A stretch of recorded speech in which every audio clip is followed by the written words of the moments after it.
2 Coríntios capítulo 4. Vamos lá, irmãos. 2 Coríntios 4, verso 7.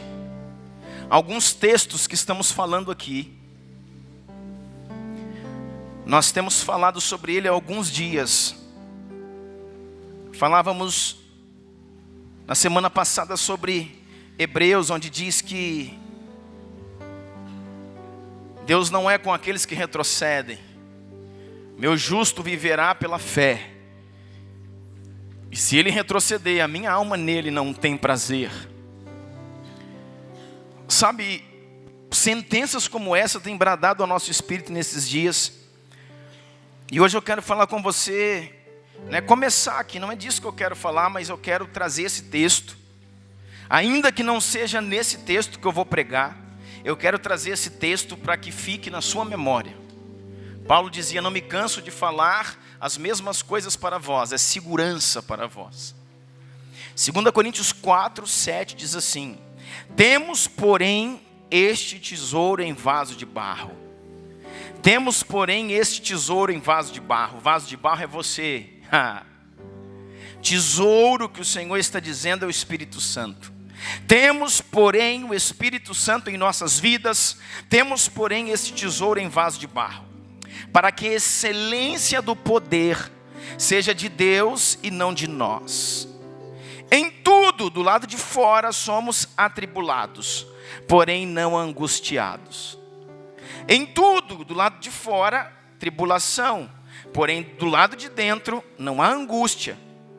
Do lado de fora, perplexos, muitas vezes confuso, porém no lado de dentro, não estamos desanimados.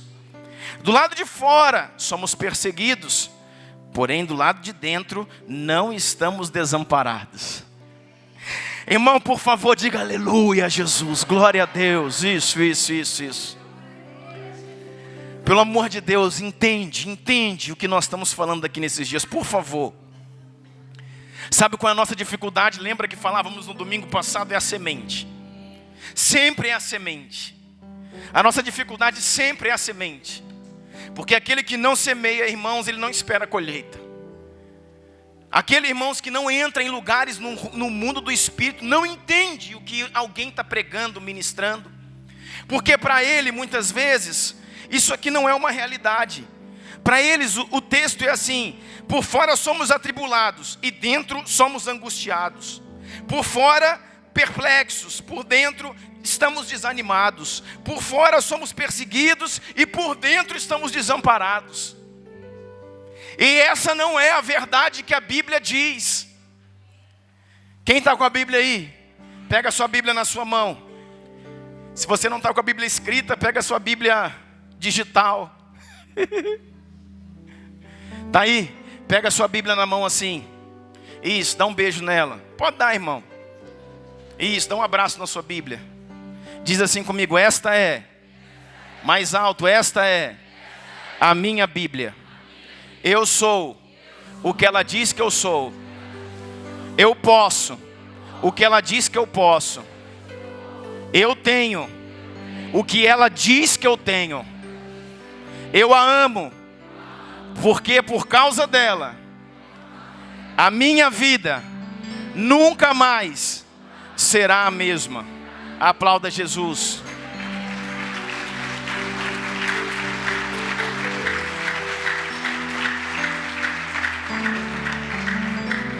Eu sou o que ela diz que eu sou. Eu posso o que ela diz que eu posso. Eu tenho o que ela diz que eu tenho. E por causa dela, a minha vida nunca mais será a mesma.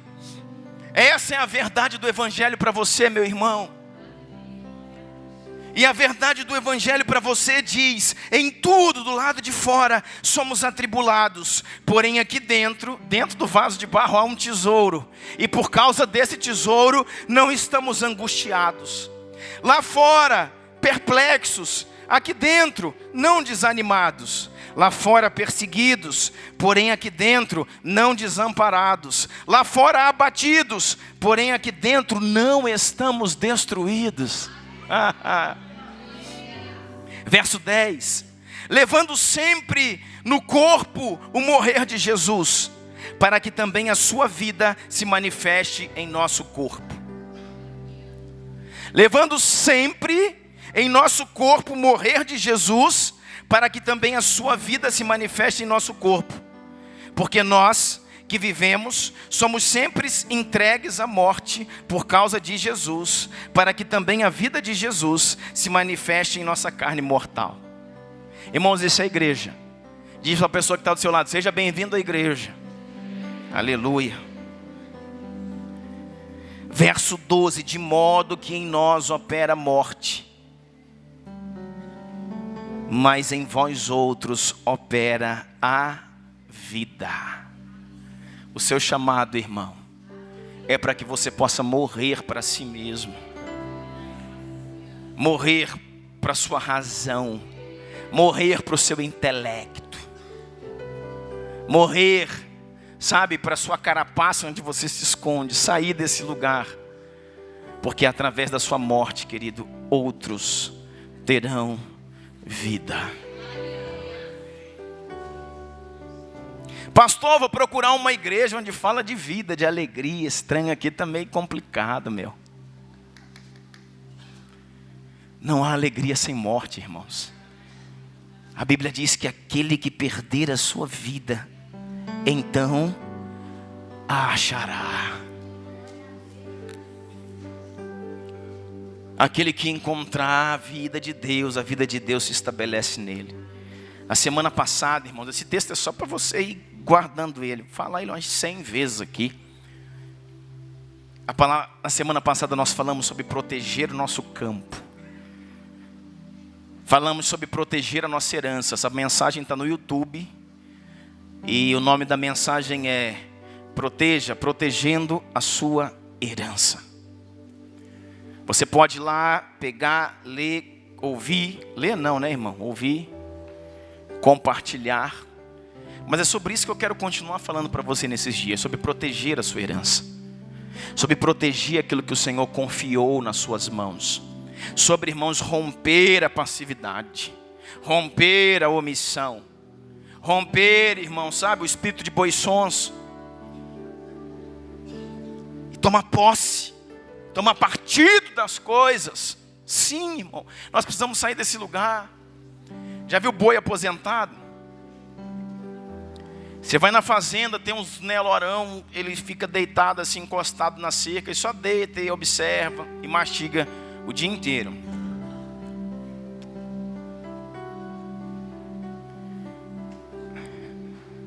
Tem muita gente assim, irmão. Que isso, pastor, é verdade. Observando, irmãos. Chega o momento de parar de observar, irmão. E de falar: a que vieste? O que nós vamos fazer agora com tudo isso? Fizemos uma denúncia profética aqui na semana passada. Talvez você não entendeu o que foi aquilo. Espírito de profecia, denunciando muitas coisas nessa cidade, dizendo: levante-se como igreja, ore, interceda e haja. Nós precisamos entrar nesses lugares, irmãos. E falamos de Samar, lembra? Dos valentes de Davi, falamos, sabe, da lealdade a pessoas e da fidelidade à missão. São coisas diferentes. Você vai ver eu falando disso nesses dias. Fidelidade à missão, fidelidade ao propósito, fidelidade à igreja, fidelidade à instituição. Mas, irmãos, lealdade a pessoas. Uma coisa é você entregar com habilidade o seu serviço. Outra coisa é você entregar em amor o seu coração. Ei, e fala de coisas diferentes. E ambas são extremamente importantes. E só assim nós conquistaremos a nossa porção nesta cidade, nesta nação e nas demais nações da terra. Se eu fosse você, eu disse: aleluia! Isso. Receba, irmão. Receba. No seu espírito, diga: eu quero fazer parte disso. Eu preciso fazer parte disso. Falamos de como Samar se coloca na frente do campo, que era herança dos seus pais. E quando ele está ali diante daquele povo, todo o exército de Israel desaparece e ele fica lá sozinho e ele diz: ninguém toca no meu campo. Podem saquear a nossa colheita de lentilhas, mas só por cima do meu cadáver. Quero mostrar outra coisa para você hoje. Em cima, voando nesse mesmo sentido. Abra sua Bíblia aí em 1 Reis, capítulo 21. Em nome de Jesus. 1 Reis 21 diz assim. 1 Reis 21, 1. Amém? Algum tempo depois, houve um incidente envolvendo uma vinha que pertencia a Nabote, de Jezreel. A vinha ficava em Jezreel, ao lado do palácio de Acabe, rei de Samaria. Da janela de Acabe, dava para ver a vinha de Nabote. Quem era Acabe? Rei de Israel, que estava em Samaria. Acabe tinha dito a Nabote: dê-me a sua vinha, para eu usar como horta. Preste atenção nas artimanhas do diabo. Acabe tinha dito a Nabote: dê-me a sua vinha, para eu usar como horta, já que fica ao lado do meu palácio. Em troca, eu lhe darei uma vinha muito melhor, ou se preferir, lhe pagarei, seja qual for o preço. Olha a proposta. Encheria os olhos de muitos. Nabote olhou bem nos olhos do rei Acabe e disse: que o Senhor, o Deus de Israel, me livre de dar a ti a herança dos meus pais. Ai, ai, ai, ai, ai. Isso é homem, irmão. Isso é gente que sabe o que faz. Isso é gente posicionada. E disse assim: então Acabe foi para casa aborrecido, indignado, porque Nabote de Jezreel lhe dissera: não te darei a herança dos meus pais. Deitou-se na cama, virou o rosto para a parede e recusou comer. Sua mulher Jezabel entrou e lhe perguntou: por que você está aí tão aborrecido? Por que não come? Ele respondeu-lhe: porque eu disse a Nabote de Jezreel: venda-me a tua vinha, ou se preferir eu lhe darei outra vinha em um lugar dessa. Mas ele disse: não te darei a minha vinha. Verso 7. Disse-lhe Jezabel a sua mulher: é assim que você age como rei de Israel? Levante, coma, anime-se. Uma mulher, irmãos, outra ação do inferno. Isso aqui, irmãos, é o que caracteriza o principado de Jezabel. Uma mulher na posição de um homem. Isso aqui é o que caracteriza o principado de Jezabel. Uma mulher na posição de um homem. O homem foi para a posição da mulher e a mulher tomou a posição do homem. O homem deitou na cama e fez biquinho. Crise de fome e chorou, porque Nabote não me vende a vinha. E a mulher falou para ele: ó rei, tu é o rei, cara. Parece mais um banana do que um rei. Levanta-te, come, lave o teu rosto. O que diz o texto? Eu conseguirei a vinha para ti. E às vezes, né, o feminismo podia falar: uau, que mulher, hein? Demônio, irmão.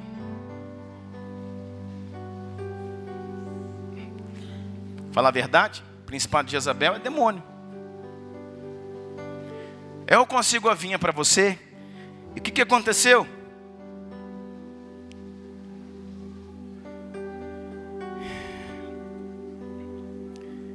Verso 6, ele respondeu: porque eu disse a Nabote de Jezreel: vende a vinha, né? Tá? Verso 7, disse-lhe Jezabel, sua mulher: é assim que você age como rei de Israel? Levanta-te e come, anime-se, conseguirei para você a vinha de Nabote de Jezreel.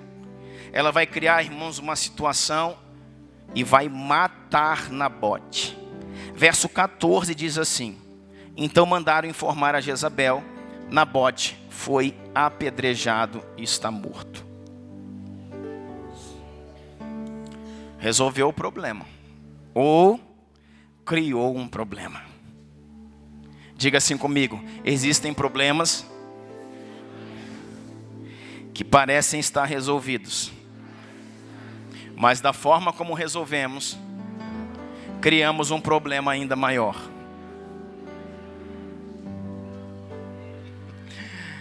Como a palavra nos ensina, né? Será que fala comigo e com você?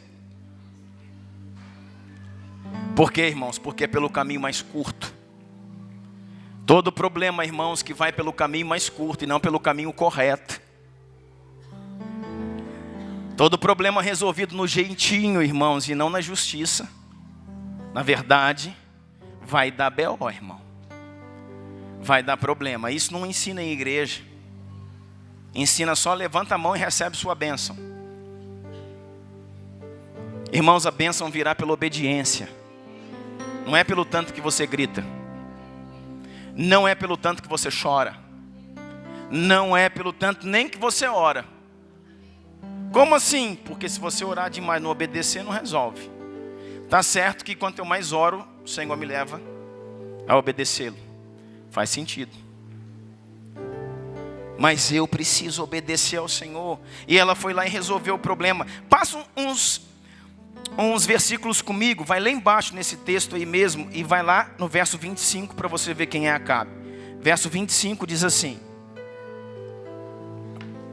Desse mesmo capítulo: nunca existiu ninguém como Acabe. Irmãos, está falando de um rei de Israel. Nunca existiu ninguém como Acabe, que pressionado por sua mulher Jezabel, vendeu-se para fazer o que o Senhor reprova. Verso 26, ele se comportou de maneira abominável. Ele se comportou de maneira detestável. Original, ele se comportou com a maneira mais abominável possível, adorando a ídolos, como faziam os amorreus, que o Senhor tinha expulsado diante de Israel. Você viu, irmãos, que o rei de Israel, um homem que era para ser um homem de Deus, que guiava o povo de Deus, estava fazendo algo pior que os amorreus, que habitavam naquela terra. Lembra dos cananeus, que habitavam lá na terra, atrás das muralhas de Jericó? Os heveus, heteus, amorreus, jebuseus, e que o Senhor riscou o nome deles do mapa. Está falando Acabe. Ele fez, sabe, algo.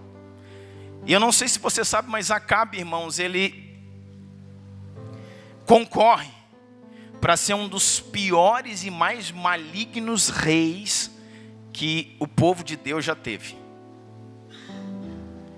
E o que diz? Aí nós voltamos lá para Jezabel, a esposa dele. No verso 14 que diz: então mandaram informar a Jezabel, Nabote foi apedrejado e já está morto. Está resolvido o problema. Só que o problema só está começando. Verso 15 diz assim: assim que Jezabel soube que Nabote tinha sido apedrejado até a morte, disse a Acabe: levanta-te, rei, levanta-te. Tome posse da vinha de Nabote de Jezreel. Lembra da vinha que tu não conseguias? Eu já resolvi o problema. Levanta, rei, tome posse da vinha de Nabote de Jezreel.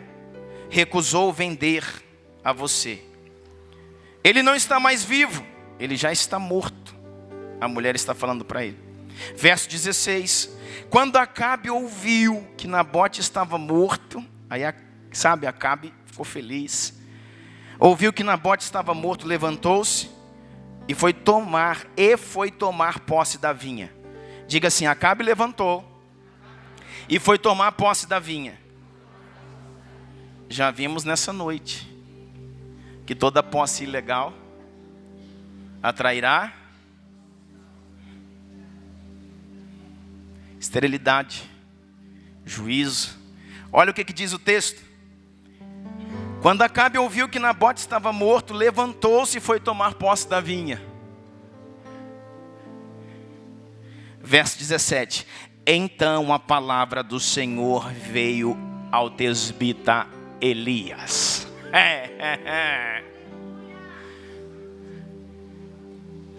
Quando parecia que estava tudo certo, quando parecia que as coisas estavam resolvidas, aí que ia começar, irmão. Quando eles davam os passos da injustiça para tomar posse de uma vinha que não era dele, para tomar posse de uma vinha que tinha sido agora, sabe, tomada a preço de sangue de um homem chamado Nabote. Diz então que aí Deus, Yahvé, o Senhor, fala com Elias e diz: é agora, procure Acabe. Irmão, você está me entendendo? Deixa eu te falar uma coisa, que por estudos eu tive essa informação. Quando a gente olha aqui e diz que Acabe era um dos piores reis que Israel já teve, e que ele passou a adorar a Baal, eles deixaram de adorar o Senhor, deixaram de adorar o Deus de Israel e passaram a adorar a Baal. Por quê, irmãos? Porque Jezabel, a sua esposa, era uma mulher, era uma rainha, né, de um povo pagão. E em vez de Acabe, como sacerdote, como cabeça, como aquilo que Deus nos ensina, em vez de Acabe trazer Jezabel junto dele, para adorar o seu Deus, o nosso Deus, o Criador, o que ele fez? Ele foi influenciado por Jezabel. E ele passou a adorar o Deus dela. Ele passou a adorar Baal e levou o povo de Israel também a adorar Baal. Sabe o que isso quer dizer, irmãos? Que eles encheram os altares do Senhor, eles profanaram os altares de adoração a Yahvé, o Deus de Israel, para adorar Baal. Sabe para quê? Que Acabe queria vinha, não era para uma horta, era para um altar a Baal. Sabe por que Nabote negou? Falou: primeiro, essa vinha é herança do meu pai. Meu pai protegeu essa vinha com a sua vida. E foi passado a minha mesma herança, de proteger aquilo que é da minha família, com a própria vida.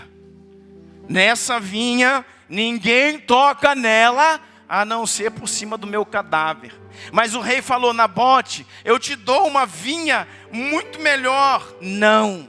Eu pago qualquer preço que você quiser nela. Não. Irmãos, preste atenção. Existia nesse momento em Israel, história do texto, preste atenção. Existia nesse momento em Israel, sabe, uma trama muito grande. Baal era um deus que pedia adoração, que pedia holocaustos, em troca do seu favor, da sua proteção.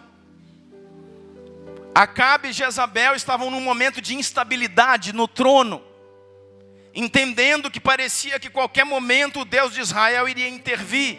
Então Acabe e Jezabel aumentam os sacrifícios a Baal, aumentam a adoração a Baal. Nesse momento da história, Acabe e Jezabel começam a levantar mais profetas de Baal e de Azera no reino, para que pudessem aumentar o culto em idolatria, em blasfêmia a esse Deus com D minúsculo. Ele queria aquela vinha que estava do lado do palácio para consagrar aquela terra, o seu palácio, levantar ali a adoração a Baal. E Nabote diz: nunca, never. Essa é a herança do meu pai, da minha família. E essa terra é do Senhor. Essa terra é de adoração ao Deus de Israel. Essa terra foi consagrada, guardada, comprada, protegida pelo Senhor por toda a minha geração. E não há rei que vai levantar um altar aqui para um outro Deus. Quero dizer para você, irmãos, Deus ouve algumas palavras que são de homens. Olha para mim. Ele falou: nenhum homem, pode ser o rei, pode ser o imperador, pode ser quem for, levantará nesta geografia, nessa porção de terra, adoração a outro Deus que não seja o Senhor. Irmão, Deus levantou do trono e falou: bate aqui, Nabote. Tá. Tamo junto. Tomei posse. Deus falou, eu faço a tua palavra se tornar real. Porque, irmãos, por causa dessa vinha, ele perdeu a sua vida. Mas Deus falou, a vida você perdeu, mas a tua palavra permanece de pé. Porque não é você, eu zelo pela tua palavra. Porque és para mim um homem de palavra, de posicionamento. Olha o que diz a Bíblia, verso 17. Então a palavra do Senhor veio ao tesbita Elias.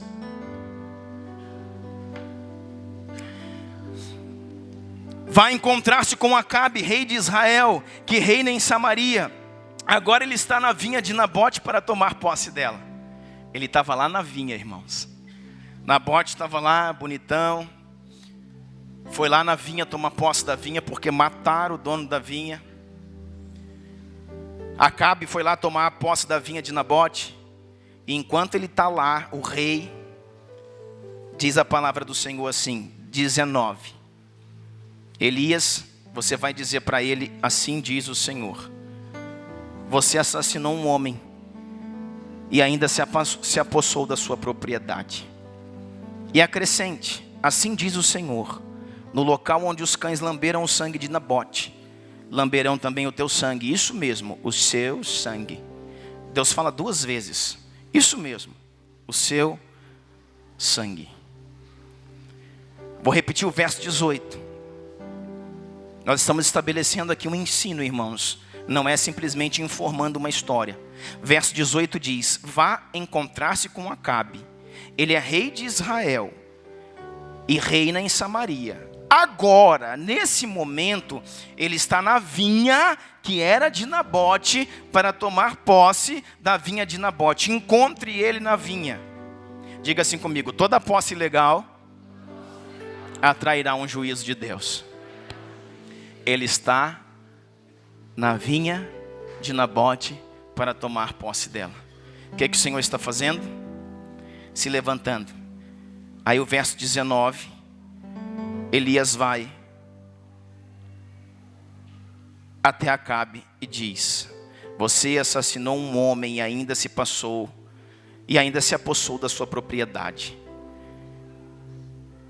Assim diz o Senhor. No local onde os cães lamberam o sangue de Nabote, lamberão também o seu sangue. Isso mesmo, o seu sangue. Verso 20. Acabe disse a Elias. Joga lá.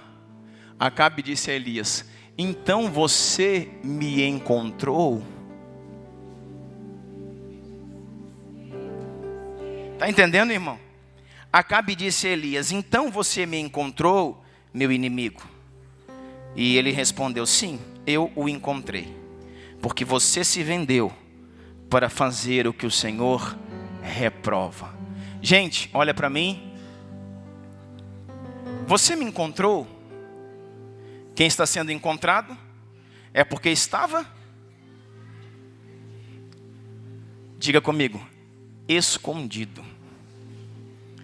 Quem está sendo encontrado é porque estava ou perdido ou escondido.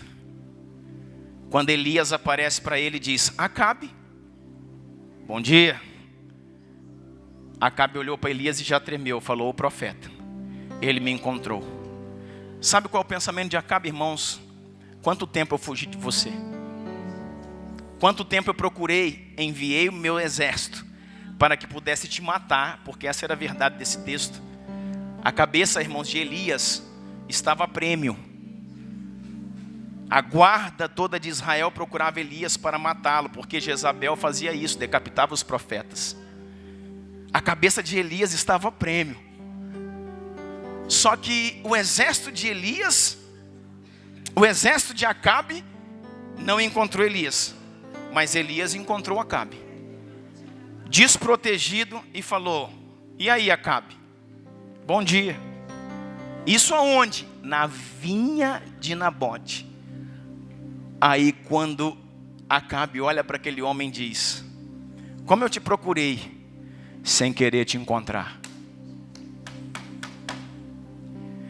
Como meus exércitos te procuraram para arrancar a tua vida, sem que eu precisasse ouvir as tuas palavras. Como eu quis que você morresse, sem que olhasse nos meus olhos antes, porque eu sei que o que vem de ti são sentenças. Porque eu sei que tu és um homem que anda com Deus, e para este tempo é a voz de Deus para o nosso povo. O nosso, porque esse é o povo de Deus. Irmãos, não há quem não saiba disso. Acabe sabia disso. Acabe conhece a história, conhece Yahvé, conhece Deus. Acabe sabe que o mar vermelho se abriu. Acabe sabe que ninguém enfrenta o Senhor e fica impune. Acabe sempre soube quem era Deus, mas cego pelo pecado, pela concupiscência, pela ganância, pelo envolvimento sexual, pela manipulação de uma mulher, preso. Quando ele olha nos olhos de Elias, Elias fala: ei, Acabe, bom dia. E o Acabe olha para ele e diz: como que eu quis que você morresse antes de me encontrar. Você me encontrou. E ele: sim, o Senhor me enviou a ti. Sabe por quê, irmãos? Diga assim comigo: toda posse ilegal nos levará a um cativeiro. Ele estava escondido, não era isso? Perguntou para Elias: tu me encontrou? Diga comigo: toda posse ilegal me levará a um cativeiro, e ainda seremos encontrados pela palavra profética do Senhor. Irmãos, mais cedo ou mais tarde a palavra nos encontra, e que seja hoje que a palavra toque o seu espírito, que a palavra toque o seu coração. Verso 20, repetindo: então você me encontrou, meu inimigo. Eu encontrei, ele respondeu, porque você se vendeu para fazer o que o Senhor reprova.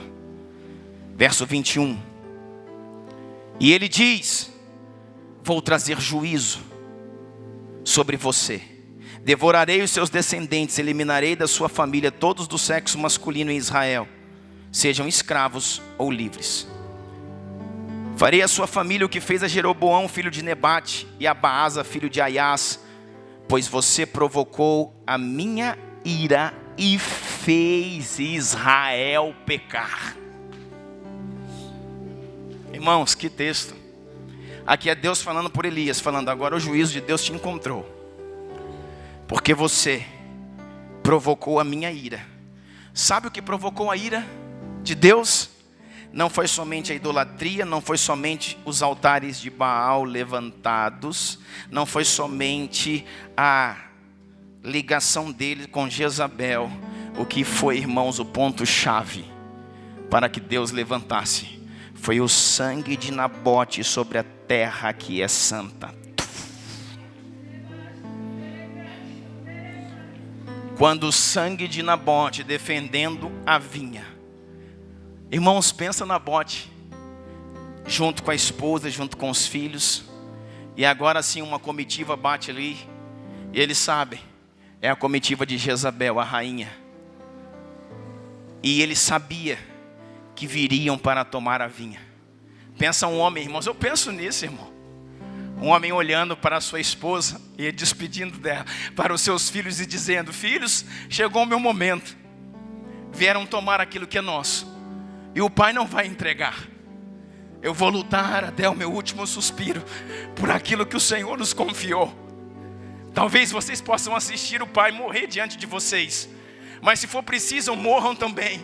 Mas cresçam e entendam que aquilo que é de Deus é inegociável.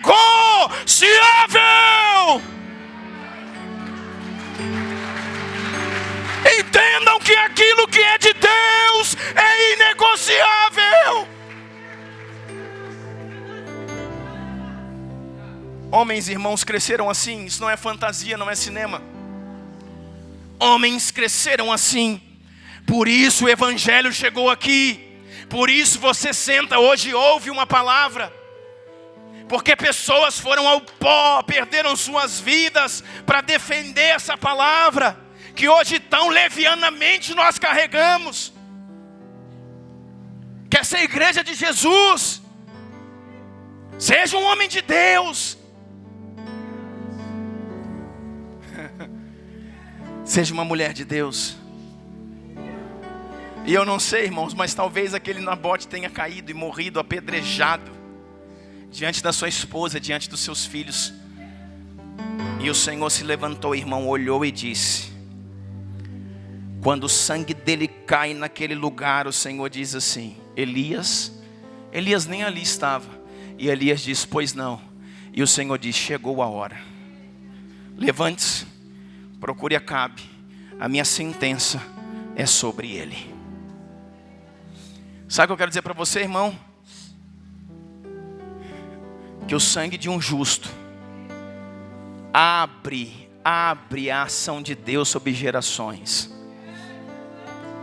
Eu quero dizer para você, irmãos, você está aqui porque você é valente, porque você é ponta da lança. Você está aqui porque você é pai de destino. Você está aqui porque você é uma mulher de virtude. Você está aqui porque você vai treinar os seus filhos, a sua casa, a caminharem de uma forma, irmãos, diferente. Para que o evangelho, irmãos, vá, e para que as coisas sejam restauradas e Jesus volte para buscar a sua igreja. Sabe, querido, quando eu vejo algumas coisas, eu fico pensando: meu pai, estamos prestes a entrar num novo lugar, numa nova terra, estamos prestes a mudar para um espaço que o Senhor está nos dando. Irmãos, e sabe, eu me sinto tanto temor. Mais do que alegria, eu sinto tanto temor em falar: Deus, como será? O que é que nós precisamos fazer? Como nós podemos tocar a nossa cidade, tocar o nosso tempo? Irmãos, como eu me sinto à vontade para falar dessa verdade que eu estou falando para você, para qualquer pessoa. Seja ele o nível de autoridade que for, seja ele o nível de pecador que for, mas tem pessoa que não quer, irmãos. Eu quero dizer para você: todos querem. Alguns ainda não conseguem. Irmãos, eu diante de Deus falo isso e Deus está me ouvindo. Eu nunca parei para falar de Jesus para uma pessoa, no espírito de intrepidez que eu estou aqui. Quando eu sinto a veia, eu falo: é agora. Que alguém não quisesse ouvir, que alguém não parasse, não prestasse atenção, não perguntasse e não descesse lágrimas. Pode ser o homem mais terrível do mundo. Sabe por quê, irmãos? Porque quando Jesus é perfeitamente apresentado, ele é totalmente, irmãos, recebido.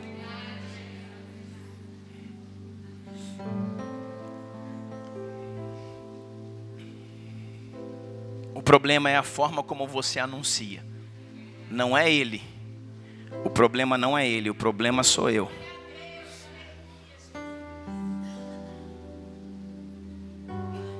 Eu quero dizer, irmãos, que o nosso sacrifício, que a posição da nossa família, que a posição dos nossos filhos, que o nosso caminhar, irmãos, vai abrir os céus sobre gerações. Sabe, nós temos, irmãos, 3 pontos fortes aqui nesse texto. 3 pontos fortes. O primeiro dele é essa questão, que quando o sangue de Nabote cai na terra, o Senhor se levanta e começa a estabelecer um juízo sobre a casa de Acabe. Por quê?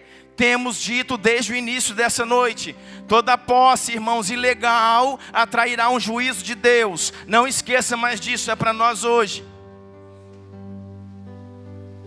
Segundo ponto, quando Elias chega e olha para a cara de Acabe, Acabe diz: você me encontrou. Por quê? Porque ele estava escondido, fugindo de Elias. Porque todo homem, irmãos, que entra em um lugar de idolatria, e idolatria é colocar qualquer coisa acima da palavra de Deus, entra em um lugar, irmãos, de calabouço, de prisão. Entra em uma prisão espiritual, entra num cativeiro espiritual, está trancado num cativeiro. Por isso Elias encontra e ele diz: estava fugindo de ti, não queria te ver, por isso que eu queria te matar, antes que você me encontrasse. fugitivo. Todo homem que levantou um altar de idolatria, todo homem que colocou qualquer coisa acima do Senhor, entrou em um cativeiro espiritual e se tornou um fugitivo. Fugitivo da sua consciência.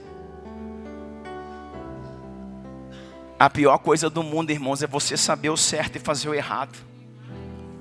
A pior coisa do mundo é você que está me ouvindo aí. É você saber o certo e pregar o errado. Você sabe o que você está pregando, não é aquilo que você acredita. Você sabe que aquilo que você está fazendo, vivendo, não é a forma como deve ser feita. E aí se tornamos o quê? Fugitivos de nós mesmos. Enganamos a nós mesmos. Não, mas Deus sabe, mas Deus não sabe. Mas será que Deus sabe mesmo? Pensa comigo, irmão, se talvez não é a sua vida. Eu sei que eu estou errando aqui, mas Deus me entende. Aí no outro dia, mas será que Deus entende mesmo? Eu acho que Ele não entende. Não, mas Ele entende. Não, mas é... Para, irmão. A Bíblia diz, não vos enganeis. De Deus não se zomba. O que o homem semear, certamente ele vai colher. A gente quer se enganar a nós mesmos. É, não é, talvez, quem sabe, isso, é aquilo, fugitivo de si mesmo. O Espírito Santo está dentro de você. Vou dizer de novo, o Espírito Santo está dentro de você. E ele convencerá o homem do pecado, do juízo e da justiça. Ele convencerá o homem. Quantas vezes, irmãos, eu estou induzido ao erro. Eu estou ali induzido ao erro, irmãos. Só que a gente, irmãos, 90% dos erros de um homem de Deus, irmãos, é sabendo que está errando. Sabe por quê? Por causa do Espírito Santo. Quantas vezes eu estou ali induzindo ao erro, e quando eu vou fazer, vou pegar, vou assinar, vou entrar, vou fazer qualquer coisa, a luz vermelha acende. E uma sirene, pé, pé, pé. O Espírito Santo dentro de mim dizendo, não faça. E eu só tenho uma escolha, irmãos. Retroceder. Ou continuar caminhando para a morte. O Espírito Santo, ele vos ensinará todas as coisas. Vou dizer para você, querido, se o Espírito Santo não está falando com você nesses dias, você precisa de ajuda. Você precisa de ajuda.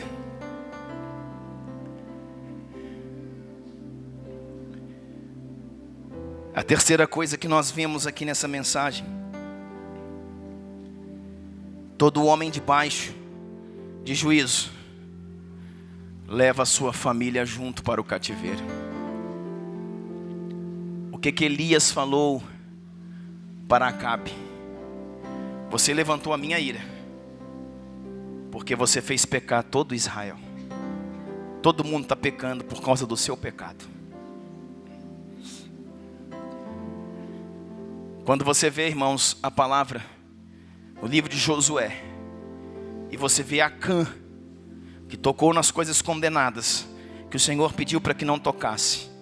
Quando ele foi encontrado, desobedecendo ao Senhor, o Senhor falou para ele: Israel pecou contra mim. Não foi Israel, um homem pecou. Mas eu quero dizer, um pecado no meio do povo é o pecado do povo. Por isso que às vezes a gente fala, meu irmão não tem nada a ver comigo. Tem tudo a ver contigo. Seu irmão tem tudo a ver com aquilo que você faz. Por quê, irmãos? Porque o seu pecado é o nosso. Muitas coisas, irmãos, são paralisadas na igreja por causa de uma pessoa. Sabia disso? Sabia disso? A ação de Deus que existe sobre nós.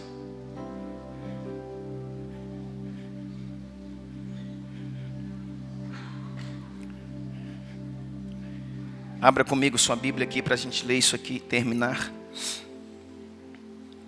Atos capítulo 7, verso 54, diz assim. Atos 7, 54.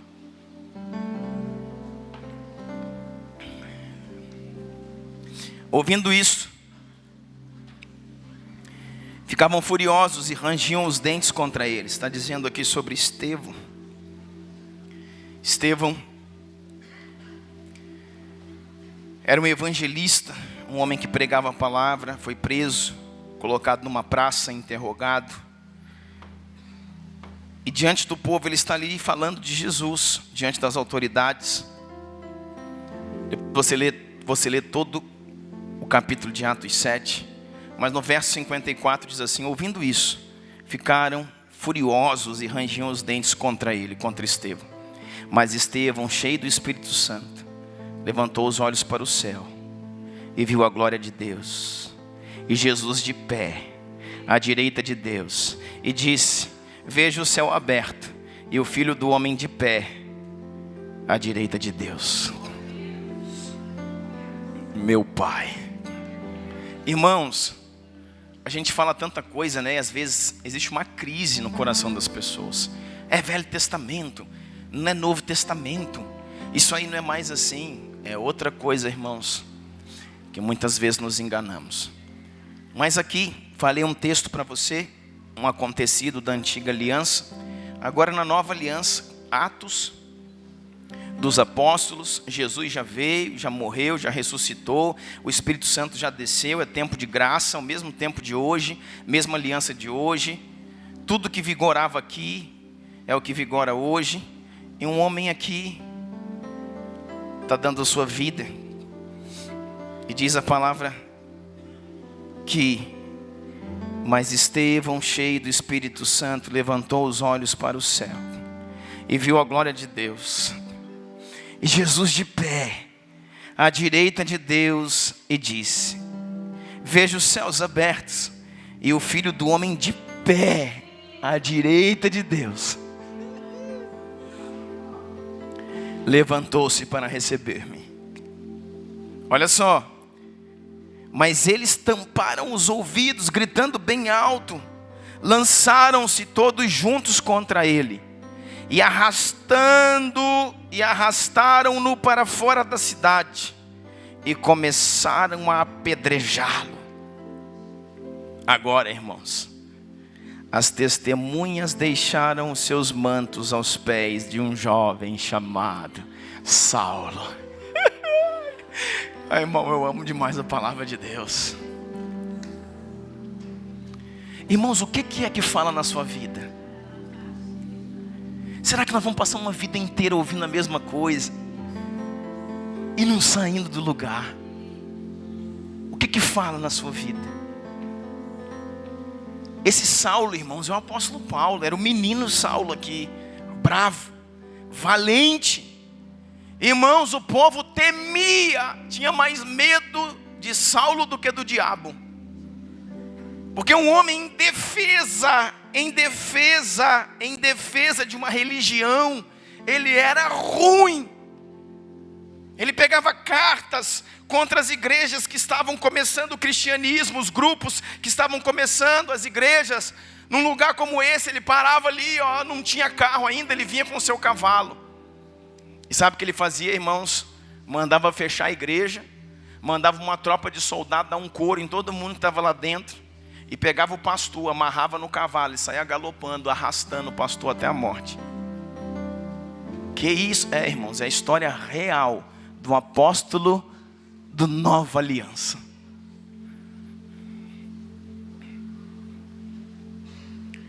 Sabe como que ele parou de fazer isso? Sabe como ele parou de fazer isso? O que nós sempre pensamos?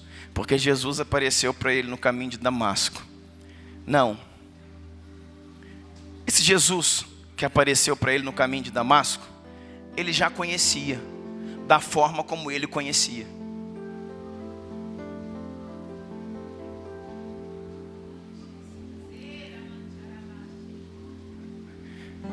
Paulo conheceu Jesus de Damasco através de um jovem chamado Estevão.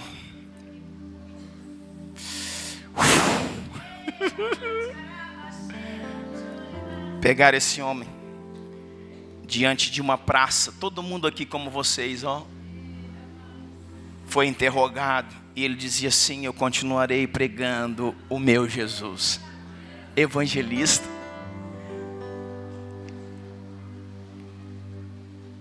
E os principais daquele tempo, as autoridades, perguntaram para ele: Estevão, mas tudo isso que você está pregando, falando, é verdade? Você acredita nisso mesmo e você não nega? E você defende isso diante do povo? E ele: sim.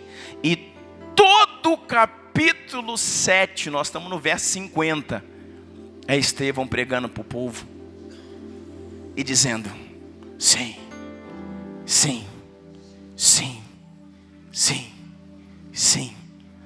E o povo tampava os ouvidos, não queria mais ouvir, e rangendo os dentes. Sabe quem tinha pego Estevão e prendido ele? Saulo. E o Saulo está lá de longe, só olhando: vamos matar esse homem, vamos matar esse homem, vamos parar de conversa e matar esse homem. E lá pelo versículo 55, 56, quando eles dizem: vamos matar esse homem, vamos parar de conversa, tiraram as suas roupas e entregaram a Saulo, que ainda era Saulo, nem Paulo era, e arrastando esse homem pelo cabelo para fora da cidade. Saulo vem vindo com as roupas dele acompanhando, e lá fora da cidade colocam ele no meio, um monte de gente em volta, cada um pega um paralelepípedo e começam a arremeter contra ele. Quando, irmãos, o sangue começa a descer pela sua fronte, quando ele começa, irmãos, sabe, a entregar a sua vida, ele cai de joelho. Ele cai de joelho. Primeiro ele diz: veja os céus abertos. E Jesus, o Filho do Homem, está à direita do Pai, de pé. Para mim, irmão, Jesus estava assim: venha, eu te espero, fica firme. Está entendendo isso, irmão? Sabe por quê, irmãos? Porque é você que decide se você vai olhar para os céus abertos ou se você vai olhar para aqueles que te apedrejam. É você que decide.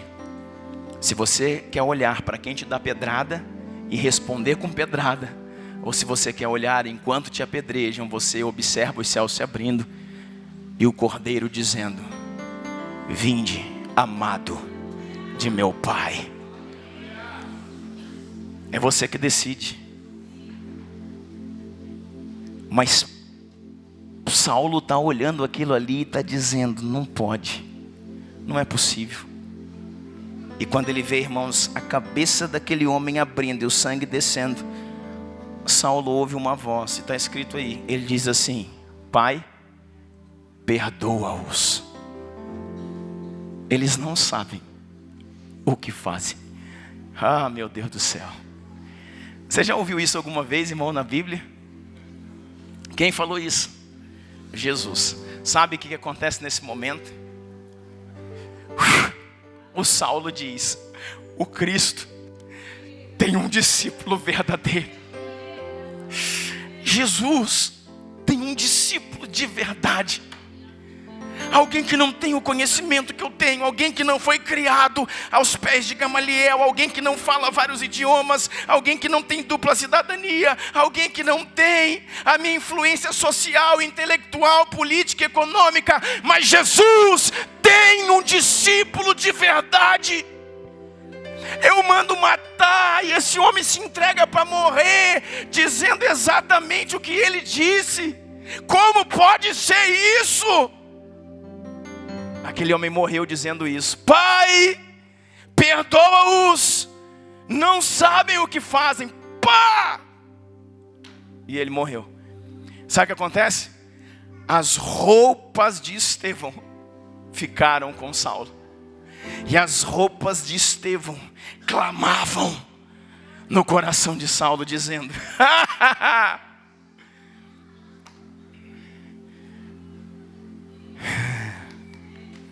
toda vez que o Saulo olhava para aquelas roupas, dizia: quem foi aquele homem? O Jesus que ele prega é o Jesus que eu não conheço. É aquele Jesus da cruz que falou o que ele falava? Então tudo que eu faço está tudo errado. E a crise começou, algo no seu espírito começou, e ele falou: sim, é verdade, existe o cristianismo, existe Jesus, existem seguidores. Está entendendo isso? Para lá, irmãos, em Atos, quando o Senhor aparece para ele, Jesus aparece para ele no caminho de Damasco, ele cai, e ele diz assim: Saulo, Saulo. E ele diz: pois não, Senhor. Ele diz: eu sei quem você é, e eu sei porque você veio. Deixa eu falar uma coisa para você, irmãos. Deixa eu falar uma coisa para você. O sangue de um justo, move os céus, mas o testemunho de um justo move a terra. Está ouvindo isso? Jesus, irmãos, não fez tudo o que fez para a gente tomar água de coco, não. O sangue de um justo, e estou falando de Estevão, não estou nem falando de Jesus aqui agora. O sangue de Estevão moveu o céu abriu, Jesus levantou, ficou de pé e falou: vem. O sangue de um justo moveu o céu, mas o testemunho de um justo moveu a terra. Você está entendendo isso? A minha morte faz Deus levantar do trono, mas a forma como eu decido morrer faz uma geração se levantar para o propósito. Está entendendo isso? Porque, irmãos, a forma como você se posiciona, a forma como você morre a cada dia nesse mundo. E essa morte, por favor, entenda, irmãos, ninguém vai matar você fisicamente, pelo menos por enquanto, em nome de Jesus. É morte, irmãos, para o eu, para a razão, para as picuinhas, para as coisas que a gente sabe, não abre mão. E encerramos aqui lá onde começamos, em 2 Coríntios, não precisa abrir não, 4:7. Que diz o quê? 2 Coríntios 4:7, só ouça. Verso 10, levando sempre no corpo o morrer de Jesus, para que também a sua vida se manifeste nesse corpo. Porque em nós que vivemos, somos sempre entregues à morte por causa dele, para que também a vida dele se manifeste em nossa carne. De modo que em nós opera a morte, para que nos outros possa operar vida. Deixa eu falar uma coisa para você. Irmãos, decida se entregar, decida morrer para o seu eu, decida morrer para a sua carne, decida morrer para o seu pecado. Sabe, decida fazer com que seu pecado morra, com que os desejos, concupiscências, decida fazer, irmãos, com que a sua idolatria, a sua vaidade morra, para que o propósito seja cumprido em você. Porque a Bíblia diz que a partir da sua morte, outros venham viver. Não tem gente vivendo do seu lado, irmão, porque você luta em ficar vivo. Não tem gente na sua família, na sua faculdade, no seu trabalho ressuscitando, vivendo, porque você luta, persiste em ficar vivo, em defender a sua teoria, em defender a sua teimosia, em defender o seu pecado. Não, abra mão de tudo e morra, porque quando você morre, em sua volta outros vivem. E deixa eu te falar uma coisa, irmãos, Jesus resolveu morrer, resolva você também morrer. Pode ser que se você resolver morrer, você tenha que passar pelo inferno. Não foi assim com Jesus? Onde Jesus foi depois que morreu? Aonde, irmão? Mas eu quero dizer para você, sempre haverá uma ressurreição te esperando. Quando Jesus ressuscitou, para onde que ele foi? Sentar-se à direita de Deus. Olha aqui para mim. Decida morrer, irmãos. Porque pode ser que você precise passar no inferno, mas sempre haverá uma ressurreição te esperando. E depois dela, um lugar mais perto de Deus. Em cada morte que você resolve morrer, na sua ressurreição você ressurge com um nível de autoridade maior. Porque esses são os processos que Deus estabelece sobre a sua vida. Sabe por que estamos sem autoridade? Porque estamos cheios de si mesmos. Quando nos esvaziarmos de nós mesmos, irmãos,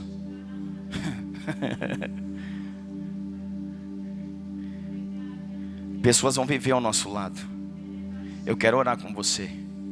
Sabe qual é o mais interessante? Daqui de cima eu vejo pessoas chorando.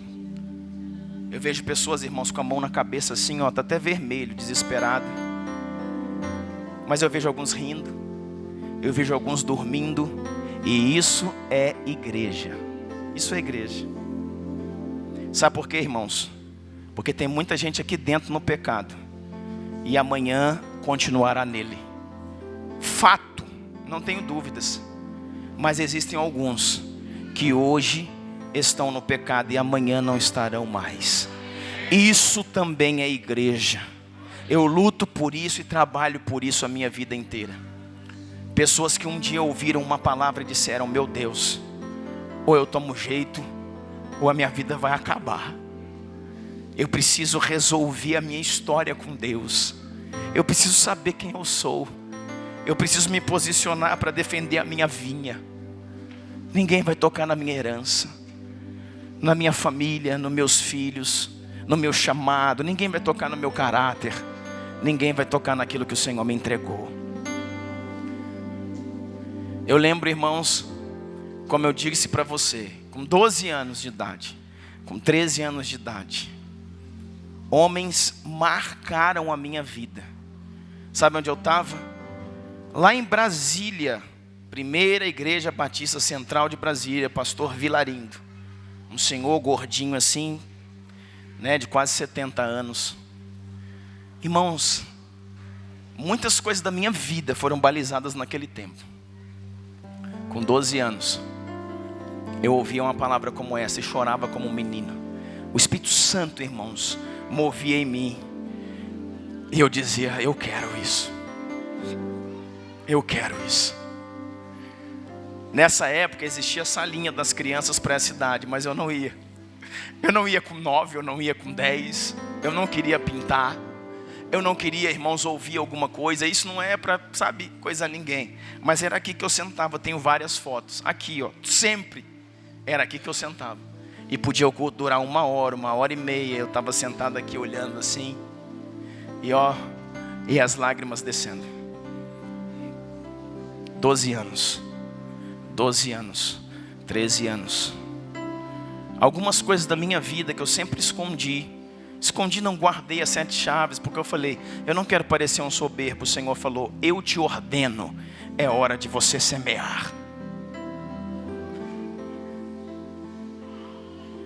Por isso, irmãos, que eu cheguei numa faculdade com 17, longe de pai, longe de mãe, sozinho, em Uberlândia, no meio de uma república. E não tive problemas nenhum, nem com marxismo, nem com a prostituição, com o adultério, nem com o pecado, nem com droga, nem com bebida. Porque, irmãos, o Espírito Santo me forjou para que com 17 anos entrasse num lugar. E quando viessem essas coisas eu te falo: eu te repreendo, Satanás, em nome de Jesus. Sabe por quê, queridos? Uma geração, irmãos, de 17 anos hoje só sabe jogar videogame. Sabe por quê? A culpa não é deles, é sua. Pai que está aqui e mãe. Sabe por quê? Porque nós não damos uma resposta ao Senhor. Mas nós queremos que nossos filhos sejam aquilo que nós não somos. E eles não serão. Primeiro é você, depois será eles. Eu tenho certeza que os próximos dias são dias de posicionamento. Tenho certeza que a gente nunca consegue abranger 100%, mas sementes vão ficando, e pessoas vão mudando, e Deus vai fazendo a sua obra. Fique de pé comigo.